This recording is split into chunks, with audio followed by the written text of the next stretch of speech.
এই মুহূর্তে জনাই আছো এটা অত্যন্ত গুরুত্বপূর্ণ খবর। মাত্র 24 ঘন্টা পার হওয়া নাই এডিআরই পরীক্ষার প্রশ্ন কাকত ভাইরাল হয়ে পড়েছে। মোবাইলে ভাইরাল হয়ে পড়েছে এডিআরই পরীক্ষার প্রশ্ন কাকত। সবাতোকৈ গুরুত্বপূর্ণ খবর, কালি অনুষ্ঠিত হয়েছিল তৃতীয় বর্গ নিযুক্তি পরীক্ষা আর তৃতীয় বর্গ নিযুক্তি পরীক্ষার মাত্র 24 ঘন্টার পাছতে ভাইরাল হয়ে পড়েছে এডিআরই পরীক্ষার প্রশ্ন কাকত। মোবাইলে ভাইরাল হয়ে পড়েছে এডিআরই পরীক্ষার প্রশ্ন কাকত। কিদৰে ভাইৰাল হয়ে পড়েছে তাকে এতিয়া সৰ্বত্ৰ চৰ্চা অব্যাহত আছে।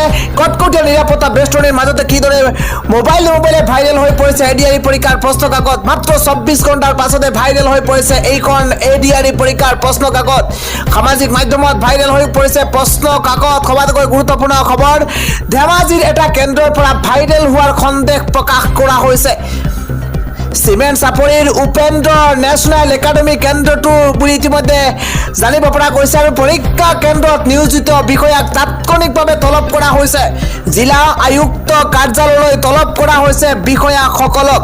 উপেন্দ্ৰ ন্যাশনাল একাডেমিৰ প্ৰধান শিক্ষকৰ লগতে কেইবাগৰাকীকো ইতিমধ্যে তলব কৰিছে আৰক্ষীয়ে আৰু জিলা আয়ুক্ত কাৰ্যালয়লৈ তলব কৰা হৈছে বিষয়াসকলক। আমি দৃশ্যাংশ দেখুৱাইছো এইদৰে মোবাইলে ভাইৰেল হৈ পৰিছে পৰীক্ষাৰ প্ৰশ্ন কাকত আৰু মাত্ৰ 24 ঘণ্টা নহওঁতেই মোবাইলে ভাইৰাল হওয়া তৃতীয় বৰ্গৰ প্ৰশ্ন কাকত কিদৰে ভাইরাল হয়ে পড়েছে তাকে লৈ এতিয়া সর্বত্র চর্চা অব্যাহত আছে। যিটো সময়ত সরকারে নিকা আর স্বচ্ছ পরীক্ষা ব্যবস্থার কথা কৈছিল সেই সময়তে মাত্র 24 ঘন্টা নহওঁতেই পরীক্ষার প্রশ্ন কাকত মোবাইলে ভাইরাল হয়ে পড়েছে।